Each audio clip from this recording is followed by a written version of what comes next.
Բարի օր ժողովուրդ, Mountain Eye Farms, Ջրաղացի ձոր, Դիլիջան ազգային պարկ Տավուշ, այսօր մեր 25 թվականի աշնան վերջին օրերն են,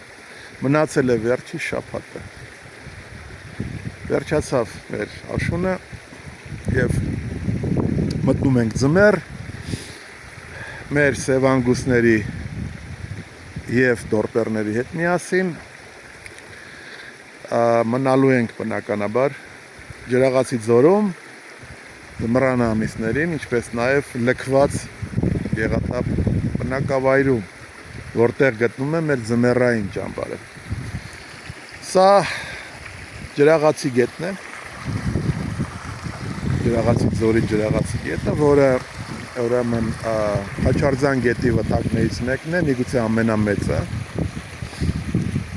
և որը նաև պահպանվում է ամբողջ շուրջ տարին, գոնե այս վիճակում։ Դա զուլալ է, որովհետև ուրեմն ընթացքն ի վեր չկա որևէ արտադրություն, որևէ խաթարող կամ աղտոտող բան։ Պետք է ասեմ նաև, որ այսօր մենք ստացանք ահազանգ, որ երկու կողմից, և ճամբարակի և Վանաձորի կողմից Դիլիջան ազգային պարկին մոտենում են ուրեմն հրդեհները, խոտածածկի, և կա վտանգ, որ մենք մի քանի օրից կհայտնվենք հրդեհի կիզակետում, այդպիսի հնարավորություն կա, դա կլինի շատ վատ, իհարկե, շատ վատ կլինի, բայց ես հուսով եմ, որ հրդեհի դեմը հնարավոր է առնել, հենց ասեմ գոնե արհեստական, արհեստավարժ գործողություններով, բայց մեր հիմնական հույսը բնական արգելքներն են, գետերը և մնացած արգելքները, տեսնենք, և պատկերացրեք, որ հեռագնահարոտում մենք ստեղծել ենք կայուն տնտեսություն և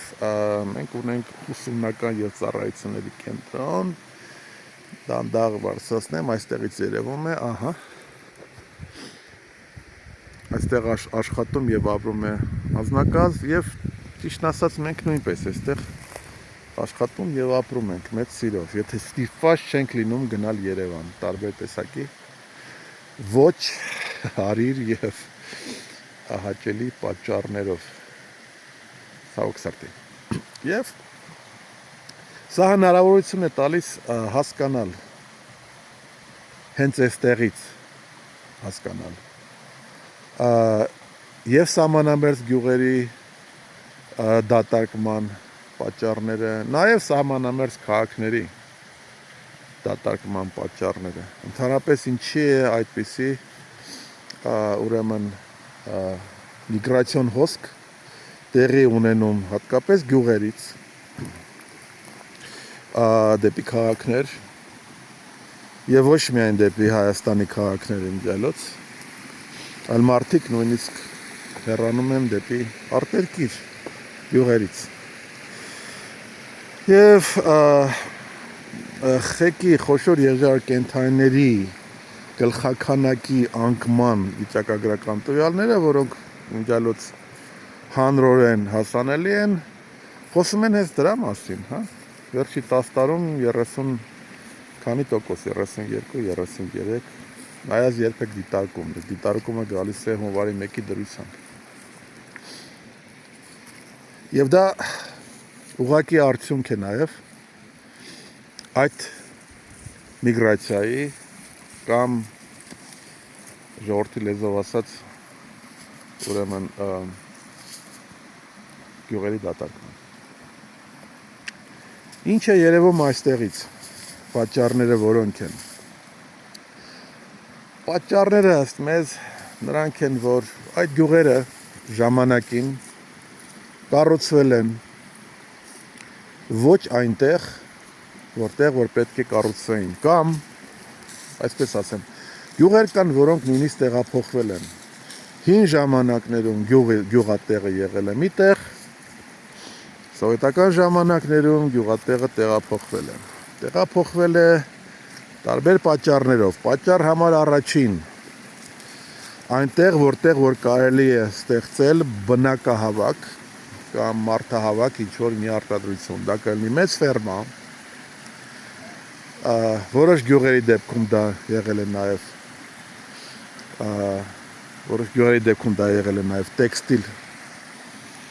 տեքստիլ արտադրություն, թեթև արդյունաբերության, այնտեղ եղել են արտադրամասեր, որոնց հիմնականում սովետական ժամանակներում զբաղվածության խնդիր է լուծվել բնակչության ֆիսկալացման, այսինքն ինչքան հնարավոր է բնակչությունը զբաղված լինի ինչ-որ մի բան արտադրի ամենաէժան նույնիսկ անպիտան եւ պլանային տնտեսության ընթացքում դրանց ինչ-որ տեսակով, ինչ-որ ձևով դրանց յուրացումը եւ օգտագործումը ապահովում էր։ Այսօր վերացել են այդ բոլոր պատճառները։ Վերացել են։ Արտադրությունները չկան նույնիսկ այդ մեծ ֆերմաները, որոնք զբաղեցնում էին բնակչությանը։ Եթե նույնիսկ պահպանվել են այդ ֆերմաները ինչ-որ տեղ, ինչ-որ գյուղերում, դրանց պատերը գոնե պահպանվել են, ապա դրանց օգտագործումը նույնիսկ այն մեծ արդյունավետությամբ շակերտների մեջ, որը տեղի է ունեցել սովետական ժամանակներում, անհնար է կամ անարդյունավետ։ Այն ժամանակներից շատ բան է փոխվել։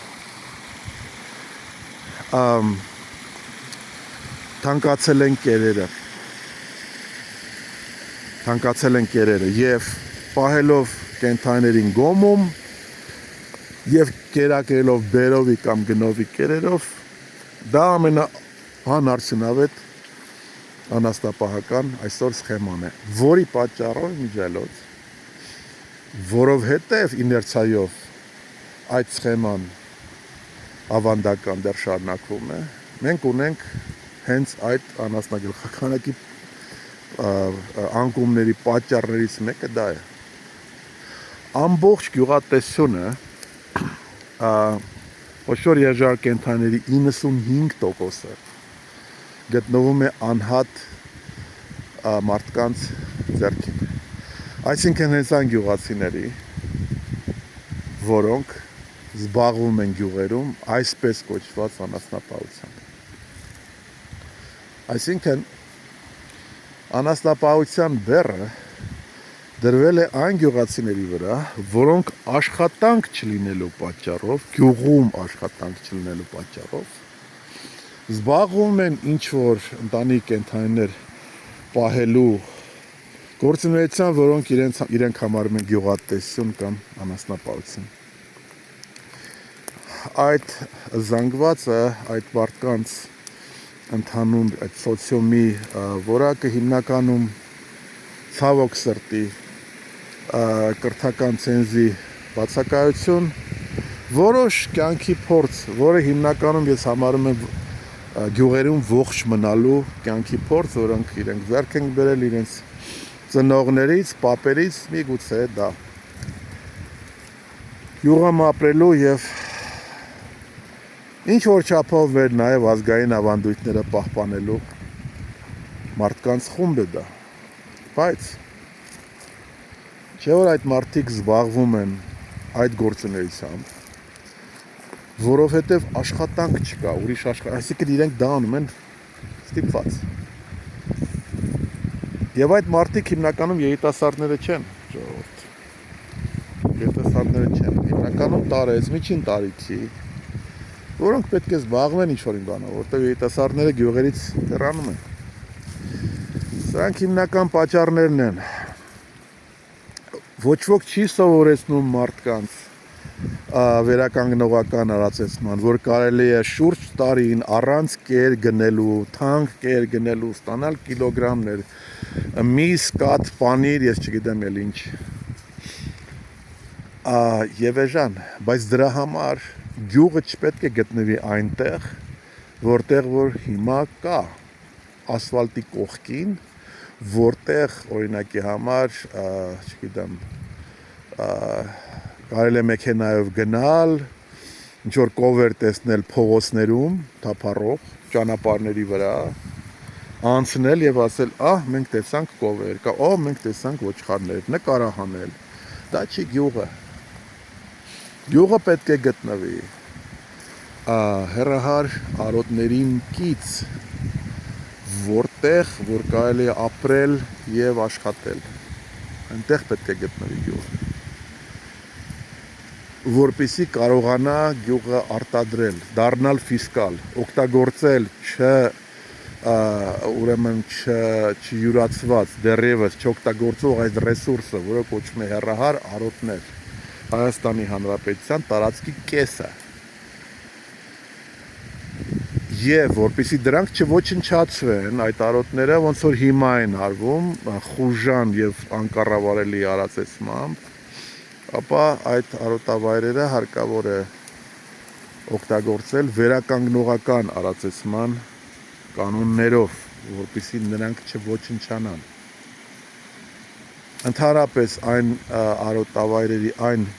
մասը, որը հասանելի է գյուղերից, այսօր գոյություն ունեցող գյուղերից, եւ որտեղ կենդանիները առավոտյան դուրս են գալիս տնից եւ գնում են գործի, այսինքն արոտավայր, երեկոյան վերադառնում են, այդ գյուղերում ոչնչանում են, արոտների ոչնչացման պատճառով, հետևանքով ոչնչանում են տնտեսությունները, ոչնչանում են կենդանիները, որտեղ ոչնչանում են արոտները, չեն ունենում կենդանիները ոչինչ արածելու, տարեց տարի նիհարում են, գլխաքանակը պակասում է, եւս մի պատճառ գլխաքանակի պակասեցման եւ մի պատճառ անասնապահության անկման եւ արդյունքում գյուղերի դատարկման։ Չէ՞ որ եթե կենդանիները 30%-ով պակասել են, ուրեմն կարելի է ասել, որ համամասնորեն նաեւ դատարկվել են այդ գյուղերը, որտեղ կենդանիները այնտեղից հեռացել են, մորթվել են, դուրս են եկել, դարձել է այդ ոլորտը անասնապահական անիրագործելի, տնտեսապես ոչ արդյունավետ եւ աղքատացրել է մարդկանց նաեւ։ Սա բնական կապ է եւ հասկանալի բնական կապ է, որը հարկավոր է խզել։ Չի կարելի ոչնչացնել Հայաստանի Հանրապետության պարենային ռեսուրսը, որի մեծ մասը կազմում են արոտավայրերը։ Նայելով հողային բալանսին, կարելի է հասկանալ, թե պոտենցիալը որտեղ է գյուղատնտեսության Հայաստանի զարգացման, ուր է այդ պոտենցիալը։ Եթե Հայաստանի բոլոր տեսակի հողերի կեսը արոտավարի եւ խոթարքեր են, ուրեմն տրամաբանական պատասխանը միանգամից առաջանում է, որտեղ է պոտենցիալը եւ հեռանկարը։ Թե որտեղ է։ Եվ վերականգնողական արածեցումը, այսինքն այն արածեցման տեխնոլոգիան, որը ոչ թե ոչնչացնում է արոտավայրերը, այլ դրանք վերականգնում, բազմապատկում, բերիացնում, դա էլ այն տեխնոլոգիան է, որը պետք է կիրառվի։ Իդեպ իմ կարծիքով պետք է կիրառվի օրենքի ուժով, որը իդեպ նաև օրենքի մաս է կազմում։ Կա այդպիսի օրենք, որը չի կիրառվում։ Կառավարության որոշում կա։ Սա են պատճառները։ Եվ դրանք երևում են այստեղից։ Դրանք չեն երևա այն ուրբանիզացված գյուղերից, որոնք հիմա դատարկվում են, օրինակի համար։ Այսօր քաղաքներ կան, որ կոչվում են գյուղեր։ Ներողություն, կոչվում են քաղաքներ, բայց իրականում գյուղեր են։ Որ քաղաքատիպ ավաններ են։ Նրանց դատարկման պատճառները այնտեղից չերևում, որտեղ այնտեղ լրիվ ուրիշ բաց, դպրոցը դա չեն սարքեն, ջանեսի ճանապարհը չկա, այն, չգիտեմ, խանութ պիտի սարքեն չկա, կամ երիտասարդների ժամանցի վայրեր չկան։